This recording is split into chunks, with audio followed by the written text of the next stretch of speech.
World Game. We got Schizo here today. The whole fam's here. Everybody from the background. Why don't we get an introduction? Who we got over here? Lofty. Lord Daphne. Spooky. That's all. That's what's up. That's what's up. And the man himself, Schizo. How are you, brother? Good. Good. Tuesday's treating you well? Yeah, absolutely. That's awesome, man. That's awesome. So, this is Indie Interviews, guys, and we're here with Schizo. So tell me, man, what is the most interesting thing about you? Oh man, most interesting thing about me probably at the moment is the division that I'm working with, probably the team, what we got planned.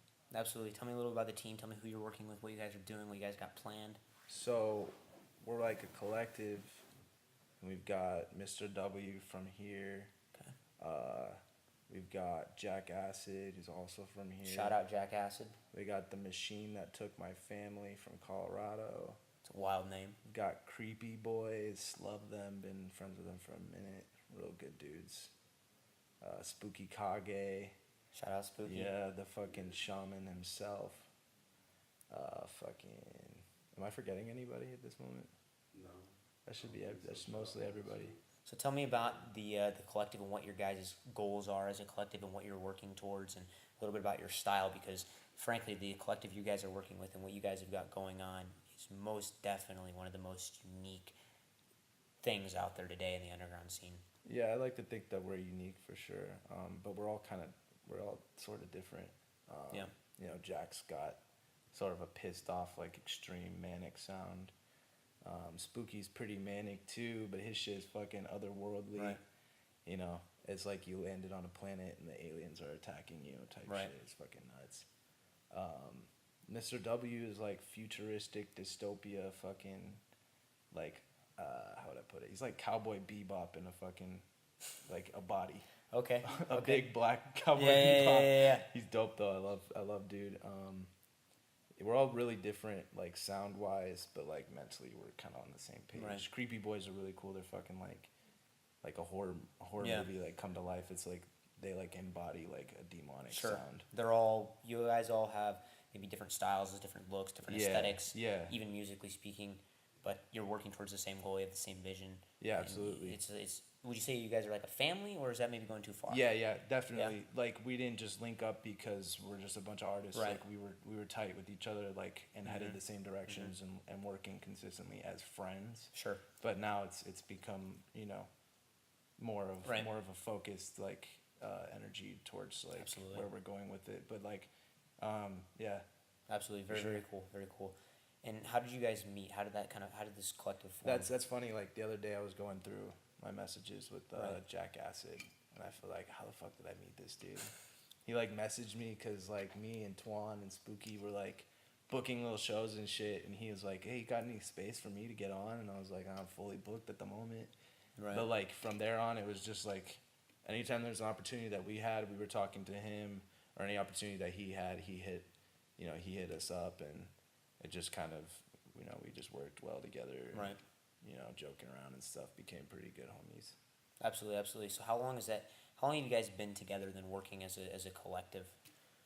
Oh shit! Like as a group, entirely just recently, but you know, it's just like the coming together of what's been going on Right. over the last like year and a half. Sure. Mm. So you've been making music a lot longer than you've been with this collective. Oh, absolutely. Like I've been making music since I was 9. Really? Yeah. Wow. Tell me about that. How did that happen? How did 9-year-old Schizo decide that he was going to start making music? What happened? It was not my choice. Really? Yeah, at all. My grandparents were like in the film industry. Okay. And back then it was like if you were in the film industry, you kind of dabbled in the music industry because it was all one. They Right. had to write the pieces for the films. You know, each number was like an act in the movie. Sure. They would dance and sing and stuff. Like it wasn't a musical. Like they would have full movies. Right. And then like Fred Astaire or somebody would Okay. come out and he would do a whole number for the movie itself and build the soundtrack like around that film basically. Okay. So that was what my grandparents were doing, is they were acting in films that were also dance related, you know, mostly focused. Right. Had musical components yeah. to that, and then that kind of hit you. That kind of was put on you, and that put you into music. Yeah. So they raised me. So I got Okay. raised like they would have been raised. You know what Sure. I'm saying? So A little bit of Like- an old soul then. yeah. Yeah, absolutely. So like for example, Fred Astaire was like who Right. my grandpa danced with and everything, and so I watched those movies growing up and stuff, and they were like, we want you to be involved in the arts. So that's how I got involved in the arts, and then I was like, yeah, about 9 years old. This guy came by my crib and he was like, hey, I'm teaching piano lessons out of my house right now, and if anybody in the family would like to learn, you know, come by. And so we started paying him for piano lessons. And I remember my first time, he was like, you're a natural at this, like when I was on the Yeah. keys. And I was like, wow, that's, Right. I don't even want to be doing this right now. You know what I'm saying? Yeah. So yeah, and like my music taste changed a bunch at that time Sure. too, because I always wanted to be like a rocker, like, you know, like a punk Right. kid. Some So Van Halen or Motley Crue kind oh of stuff. yeah, fuck yeah, dude, like AC/DC Yep. and Metallica, Airborne. Slipknot, Good Charlotte, Sure. Blink-182. These were all the CDs Yep. that I was picking up and stuff. And then one day this guy comes by and is like, hey, let's change it to, you know, Beethoven and Yeah. Bach and Chopin and Tchaikovsky. So I started So listening you're to all almost that. classically trained then. Yeah. And so what's cool is because we're at ASU right now. Right. But at Grady Gamage, they run this Arizona study program, which is where I was learning music theory. Okay. So I kind of got to double up with learning just the piano itself, which I think is like the Right. root instrument. Sure. I was also studying music theory for about 5 years. That's on a- intense. Yeah, out of college at Right. 9. So it was pretty daunting. Yeah, it was It's a it lot was of work. dope though. Yeah, I actually really liked it, and I'm very grateful for those Sure. times where I probably was a brat about it, like I don't want to be doing this. Right. Nah, hell nah. And then my grandparents would old school, you know, Yeah, absolutely. make sure that your wrists are up above the keys, you know, smack them otherwise. Right. 20 minutes a day, Intense. just improvising and then, you know, learning. So it was pretty much what took up my time. Yeah. So now, as you're releasing songs like Dash, clearly your aesthetic and your sound is far from what people would call classical. Yeah, so talk to me a absolutely. little bit about how we went from How I this got classically trained schizo at 9, 12 years old into this more emo rap, Little Peep, Little Skies, Little Tracy style that we see with Dash. So like, I felt like I should use the techniques and stuff that Sure. I learned over those next, what was that, 9 years until things started to really change. So like I started getting the bass guitar, Right. and then when I got into the bass guitar, well, first it was actually stand-up bass, you know, like jazz and everything. So I started playing the stand-up bass, and I moved over to bass guitar. I was playing in jazz band and stuff, and then along came the electric guitar, and then came the fucking screaming. Right. So I was like also growing in other genres. Sure. So You were experimenting, playing Eventually- with different genres. yeah, eventually Yeah. I started to reach this point. I don't even remember how exactly I got into hardcore and like deathcore and like grindcore and shit like that. But Right, that because your became genre my is thing. very specific and very niche. Yeah, like that didn't even come along for a long time. I mean, I grew up really on like emo music. That was my Right. thing because my parents were into like the whole new wave, Sure. everything. They love new wave, so that's like the OG emo music. You know what I'm Okay. saying? So, I kind of got that from them. But Right. like as I was growing up, I was kind of living what my parents were living, which was like being a punk. You know what I'm saying? Like my dad was like into skating, and Right. he shot pictures of skaters and stuff and bowls, and so I was listening to a lot of punk music and stuff. But I was using what I learned in Right. writing to write my own music. Right. You know, it's kind of difficult to just start writing a song when you don't know anything about scales or triads or Sure. chords or anything. So so like I guess when I got into high school, I started listening to a lot more like hardcore, and my style started to like of who I was, like my lifestyle changed a whole lot. You know, there's kind of like a street based mentality, the hardcore scene. So yeah, it was a lot of fighting and a lot Right. of like, you know, just headbanging, just crazy shit. Right. And then I got real sick of that, like towards the point where I was getting out of high school. Yeah. And then I was like, I want to do something different, but I was listening to certain artists at that time that had struck my interest. Right. I found like Tyler the Creator before he popped off because of like the hardcore blogs that I got my Right. music from were like, you got to check this dude out because he was a straight edge guy. Of course. So he was working with like hardcore scenes in Mhm. LA and shit. So that's how I like found out about him. Right. And then I was like, all right, I always listened to hip hop. I grew up on like Missy Elliott and like, you know, Ludacris and Sure. shit like that because Yeah. my mom was like into that. So she showed me all that shit. And like, I guess I always kind of liked hip hop if it was like dark or hard and shit like that. Yeah, So, absolutely. So you definitely feel like you as an individual identify with these more dark experiences, these harder tracks. Yeah, sure, yeah, yeah. yeah, because of like the hardcore lifestyle is very similar to like Right. a street hip hop lifestyle. Absolutely. It's the same shit. It's just different instruments, Yeah.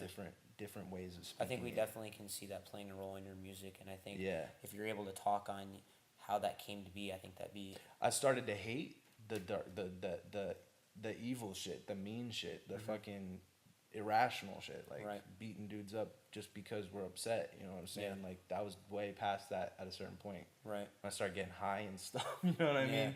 So I changed a bunch. I started with a real dark sound as Right. Schizo. That's why I have that name. Yeah. You know, it's because if you went back to my old catalog, it's kind of tired and angry Right. and depressed because that's how I was at that point Yeah. in time. But you know, some shit happened. I bumped heads with some pretty bad people. And I'm not the type of person to like have resentments about it. I want Right. to grow and build from them. Right, And that's exactly. how I came with this positive sound. Exactly. You came Was in like- a dash with that. Yeah, it kind of represents my mentality of like what enjoyment do people get from me? What Right. how can I inspire people? Sure. You know what I'm saying? But I really don't want to be pretentious with like a whole rhetoric. Right. You know what I'm saying? So I Like, come oh, at I'm it not with- here to inspire you. That's my thing. Yeah, my thing is No, more yeah. of like creating an energy for people to Right. enjoy, Something not so to much go like off a lifestyle or mentality. That's really not my move. I like just that want energy. people to feel something fun, Right. feel something positive, feel something that Right. that's Feel growth. good. You know what I'm saying? Yeah. Yeah. That's really interesting, and I'm actually curious too as to how did that change begin to take place? What event maybe or what happened that you kind of decided, you know what, hey, I'm doing all this dark stuff. It's more dingy. It's intense, right? But I want to start doing stuff like Dash. What kind of fueled you that fire? Regret, shame, pain, mostly. Just like some things happen in life, you know, that you go certain places because Right. of them, and the places that I went were like not necessarily places anybody should be. Right. So yeah, I didn't want to ever feel that way again, Right. and I don't like feeling that way. So my understanding, which is like my favorite word, understanding is Yeah. my favorite word, and some people think of it as knowledge or wisdom Sure. and shit, but it's not. Understanding is Yeah. an empathy, you know what I'm saying, that you have for Right. one another. So understanding to me was what I was focused on.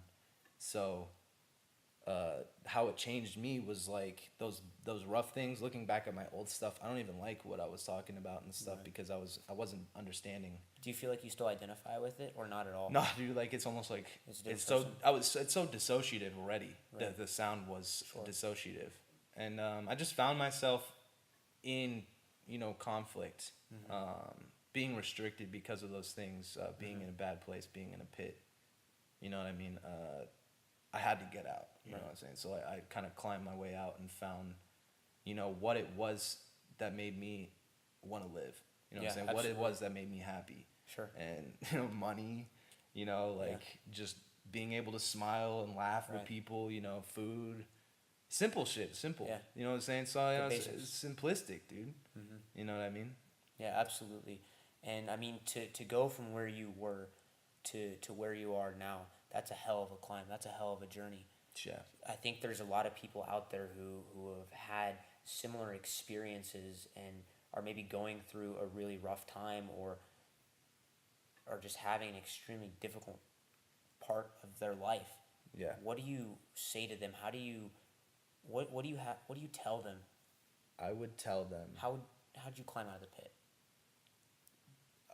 there's a saying that I got really fucked up one night with my real good friend who moved away.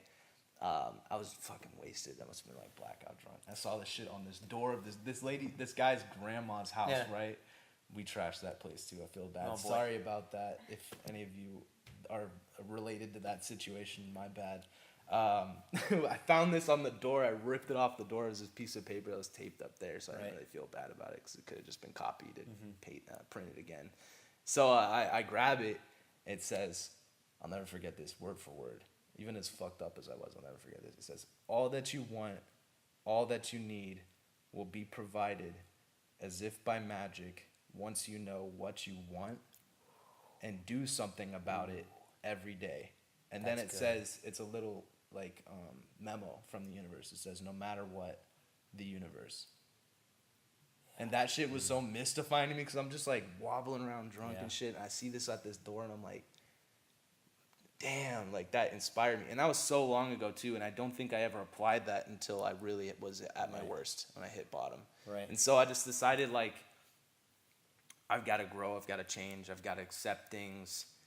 But the most important thing is to know where I want to go, Right. where I want to be, and not like, I'm gonna have to make sacrifices. I just need to understand what that is and what it's gonna take to get Yeah. there. And once you have that like tunnel vision on that, Mm-hmm. you kind of bring positivity around you because you're not focusing on like Right. getting mad. You're Law not of attraction. because getting mad can set you way further back if you Right. break bonds with people and stuff like that. So if it's not about like my success, then it ain't worth getting upset Right. over. So you know what I'm definitely saying? feel like if it's there- gonna jeopardize anything, fuck it. Right. So you Yeah. definitely feel like there was a time in your life, and I think actually this is probably applicable for a lot of people, but you definitely feel like for you personally, there was a long period of time where you didn't know what you wanted. No, I don't think so. I was And- very confused, like a lot of Right. confused energy. I think. Right. But now you do. Now you know what you want. Mm-hmm. How did you figure that out? How did you figure out what it was that you wanted? You only can work with what blessings you're given in life. Mhm. Really, if you try to obtain so much more, you're just gonna get lost in the sauce. You know what I'm saying? Lost You in should the sauce. know- Shout out Gucci Mane. Yeah, exactly that. You can't be seasoned overnight, is what he said. You know what I mean? So you should know what has led up to this point in your life that brought you here, and have the reflection Right. to take a step back and be like, okay, this is who I am. Mm-hmm. What comfortable can I with it. do with this, or what can I change about this? Mhm. You know what I'm saying? And just have the introspect to do so. You know what I'm saying? Right. So, I'm sorry, I might have got a little lost on that question there, but yeah, I would say that's the best thing you can do is to know yourself, know your worth, like type shit. Right. Like, And be use comfortable that. in your skin. Yeah, just like, be you and you know what you were born with and what led up to this point. Like, for example, like clearly it was music for me. Right. You know what I mean? So I know I have to do that. I can't just get up and, I mean, I could. I'm not going to say you shouldn't. I think you should be inspired enough to be like, I'm going to be a gardener now or something. Right. As long as you're reinventing yourself and defining what your life is and Yeah. taking matters into your own hands. Right. How old were you when you said, "This is it. I'm done. I'm putting my past behind me. I'm doing music." For real with For that real, one for real, was for real. about a year ago. And I had this terrible experience with the music. Sure. And I was like, that shit ain't happening again. Yeah. You're not going to make a fool out of me. Right. Is Or that something a couple you? different times in my life that I Yeah. said that, but I think the last time was the last time. Mhm. It ain't going to happen again. Right. Can't. It was can't the last live straw. like that. Straw that Yeah, broke the yeah, camel's you know what I'm saying? Like, this is, and the thing is like, even in the future, if like I'm not doing just making music, I definitely want to like produce or engineer, help Right. other kids get to where I was. So Absolutely. kind of like pay it forward type shit. Sure. Sure. Mhm. So how do you see your sound evolving over time? That's funny. I had a conversation with this guy, and he was telling me why so many artists are great is because of the evolution of their I artistry. mean, look at Kendrick. Yeah, definitely. Oh, yeah. I mean, that fool said, like, basically he would write hundreds of songs, and the ones Yeah. that worked on the album were the ones that worked. There were so many different styles and emotions that went behind Right. all of them. You know what I mean? He is constantly evolving. So many artists constantly evolve, and that's what makes them head in different directions and Right. stuff. It's kind of stagnant when you don't change. Sure. So I am glad that like Schizo went from like what I was doing when I was doing Monster Kill and Shadow in the Corner and Right. stuff like that to There's fucking so much the to your lights music and now. like, you know what Yeah. I mean, like fucking Pegasuses and shit like Right. that, you know. Yeah, but dude, I feel like even though you've got this really vibrant vibe and it's super, you still have like managed to bring a little bit of that past with you, and I think that that's actually really important, and I think it really helps make your sound extremely special because you haven't heard anything like it, and it's not like you have a chip off your shoulder, but it's like you know what you're talking about and you're confident in your sound, even though it maybe is something that other people would be like, oh, he's got a brony for his album cover? Nah, it doesn't matter. This shit's hard. Yeah, I was breaking through those restrictions. Right. The you can't do this. I think that's what drives all of us as artists. Absolutely. Yeah. If there weren't the levels of like maybe I shouldn't be doing this or maybe like, you know what I mean? It's just more it's more motivation Right. to do Can it be stuff. done kind of thing. Yeah, you know, like, but if you want to know about the whole brony thing, like, basically, it's not to be taken too serious. Like, I'm actually at, like, BronyCon and stuff, which I get invited to. Really? Yeah. Have you thought about going and performing at BronyCon? Fuck yeah, dude. And I think it would be so sick, like, especially Dash. Just to see Yeah, a bunch right, of those, right. just to see the brony people, like, and, like, if I had, like, Dash, like, Rainbow Dash behind me. Like, Right, yeah. Like, animated images of that. Sure, yeah. Yeah, it would fit in perfectly because it is that sort of like kawaii type, like Right. more vibrant, Right. colorful sound, you know. Yeah, and the brony is definitely a unique subculture, and I know we were talking off camera, and we were talking about your love for subcultures, and Yeah. talk to me a little bit how that came to be something that you were interested in or felt like representing to some extent. It was the hardcore scene for sure. It was a hardcore I scene. saw the unity inside a small group Mm-hmm. that was like undying. It's Right. been going on for so long. Just Sure. the groups that come and go change because we grow. Yeah. But for kids, subcultures mean so much. Right now, Right. it's this SoundCloud rap stuff. Sure. These people have a voice, Mhm. you know, with like certain artists in the last couple of years that have, they really are a voice for a generation type Absolutely. shit. So back then for me, they were my voice, listening to Yeah. hardcore bands and then being in a hardcore band and trying out Right. what it is for that. But you know what I mean? It's awesome to see hundreds of kids that don't know each other at all piling on top of each other in the front to grab Yeah. the mic from a guy who's singing about their life and Right. scream that shit into that mic, the same Mhm. thoughts. But it can get a little ugly when you got a hive mind sort of thing going on. Right. So I'm totally for subcultures just as long as they're practicing understanding and, Right. and respect, because those things get lost inside of small Right, they can go communities. deep. In all small communities, I've seen respect get lost for each other and Yeah. for people who are outsiders. It's Sure. important to be inclusive. Yeah. Yeah, I totally agree with that. And I think that your music does a great job of that. I think when people get a chance to watch you perform live, I think you're really good at doing that. Actually, yeah, let's talk about that. Performing live. Talk to us about the first time you performed live. What was that experience like? Was it everything you hoped Okay, and well, I dreamed it would performed be? live like so many times, Sure. in so many different genres and stuff. So the first most So- notable one then. Yeah, it was probably for Schizo because that's what we're Okay. here to talk about. You know me. So, first time performing live with Schizo was at Spinelli's Pizzeria. Oh, it's okay, so their hip hop night. No, it was like No? yeah, it was a hip hop night. Yeah, Okay. it was, but there was like nobody there, Yeah. and it was so awkward. And you have to experience that awkward event in your life of your first Right. performance and the nerves and the sweating hands Energy. and the trembling. Stomach. I wonder if there's anybody out there that performs live for the first time and is just like, "Whoop," and just goes out and does it. A little It's punk? none. Yeah, that dude's different. But I mean, it's weird watching, stepping out, and just seeing eyes looking at you, Yeah, right. and you're like, oh, they're only looking at me for the next 30 minutes or 15 Sure. minutes. You know what I'm saying? Yeah. It's a lot of pressure. Right. But that time was weird because I just didn't give a shit because it was in a pizza stop, and there was like people coming in, hearing me do my thing and going, Right. fuck no, and then walking out. You know what I mean? Like people off Mill and stuff. Hey, I mean, that's Mill less Avenue. people you got to worry about pleasing that way. Yeah, it's just it's worse when there's like 10. That's why I hate about playing small shows. And it's not because not enough people came out. I just fucking hate playing in front of 10 people and knowing that that's all there is, and they're all their thoughts. It's almost like you can read them. There's so much energy going on stage. You know, it's almost like you can feel theirs. Yeah, right. So it was like, it's awkward. But when I'm playing for like 100 plus, 200 plus people, it's like, I don't give a shit at all. Yeah. There's so many people in Because here. it's already hype. Enough people in here are going to Yeah. fucking enjoy it. And that's really what I do it for, is Right. for the enjoyment of the Absolutely. crowd. I love that. I don't think enough. And people- my enjoyment, it's really not about like gaining anything. Yeah, right. It's about, it's almost masturbatory. You know what Right. I No. mean? Yeah. I think that's super important too, because I don't think enough people just do stuff for the sake of enjoying it. I feel like a lot of people do stuff because they feel like they have to do it.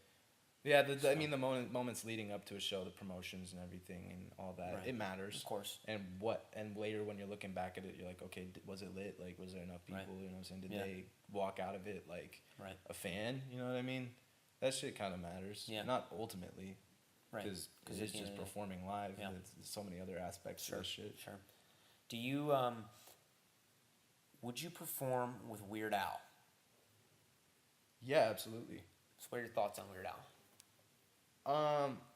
I remember like Groundhog Stomping Day, and what was that other song he had? It was a remix of like an Eminem song. I can't remember. It's not the Lawnmower one, is it? I don't know. I just specifically remember the first song that comes to mind when I think of him is Ground Stomping Okay. Day, and I hate that song because I love animals. Okay, fair enough. Yeah. Yeah. That's it. That's a good reason to hate that song. Yeah, and I remember thinking as a kid sitting there with my little iPod Shuffle and shit because I downloaded some of the stuff to check it out. Yeah. Thinking, what a piece of shit! What a terrible person to write this Is song. he like the OG Little Pump? You could in a say way, that, maybe? but like when I think we had a conversation about this earlier, and what I think is like the comic relief artists like Weird Al. You've got Little B the Bass God, shout out Bass God, shout out Bitch Mob, all that. Basically, like dudes like him are what inspired to be not take your shit so seriously. You know what I'm saying? Not take yourself so seriously. Do it for the enjoyment. Do you feel? I feel like So you- Little Pump ultimately could be inspired by Sure. Weird Al if Little B was inspired by Weird Al, if any of these other like kind of Yeah. jokester rappers, what's his name, that freestyle artist, Daylight, these dudes that just don't give a shit, they're trolls, the Yeah. 6ix9ines and stuff like that. Right. Those dudes, you know what I mean? Their ability to laugh at themselves and laugh at others, or you know, just laugh in unparalleled. general, just to make music about enjoyment. You know, right. Which is definitely the direction you're headed. It sounds like. as Yeah, well. yeah, but not Not I'm necessarily. I don't think being I'm as much- trolling. Right. Yeah, mostly. you're not a meme rapper, but. But I it's- love memes though. Fair Yeah. enough. I mean, I let's fuck with hear a that. meme. Let's hear a meme rap from Schizo. I'll be first one to download it. I guarantee. had one, but I took it off. I used to have this little alter ego I fucking called Small Pee-Pee of Bing Bong Gang, and that shit was stupid as hell because me and my friends used to we always kind of fucking Pee-Pee was a word that was just like always a joke for us and shit, and then Bing Bong was another one. So Yeah. we just fucked with that shit like dumb. It was so stupid, but we Hey, fucking. I mean, I you're wrote having this song. fun. I wrote this song called Hot Cheeto Dust Stains on My Dick, and yeah, that shit bangs. You remember that shit? I would just go on like YouTube and download like free XXX Tentacion Right. beats and then just ear rape them, like just blow the gain out like crazy. Yeah. And the static and everything was just so nuts, and like they were just funny, like Yeah, you know what I mean. it's And great. I think it's fun to dabble around and Absolutely. maybe make a song that's a joke, you know. Yeah. Make a song that's serious. I mean, I'm still making songs that are serious. I'm still making. Absolutely. I want to make. You're music diverse. for people to cry It's to important. also. Yeah. Yeah. Absolutely. So, yeah, Weird Al is awesome because the people that probably want to listen to something not so serious, that's perfect for them. Right. Some people aren't really that into music. Sure. And they probably fucking love that. Some people are just into comedy, and he Right. really is a comedian. Absolutely. At the end of the day, he's Absolutely. truly a comedian. Absolutely. He just uses music He as just an presents outlet. it through music. Yeah. Yeah. Absolutely. Absolutely. We're getting close to the end of our time here with Schizo, but let me ask you, man, for your fans, what do you have to tell your fans? What do you want to say to your fans? Any piece of advice? This is your moment. We should all have fun together, all of us, and enjoy each other while we still can, while we're still here, because not much else really matters. Absolutely. And if you could ask them any question, what would you ask your fans? What's the Which question? Capri Sun do you like most? Love it. And will you love me forever? Please. I be going savage. I do the dash like Flash, going fast. Say 200 on the dash, zoom past, zoom past.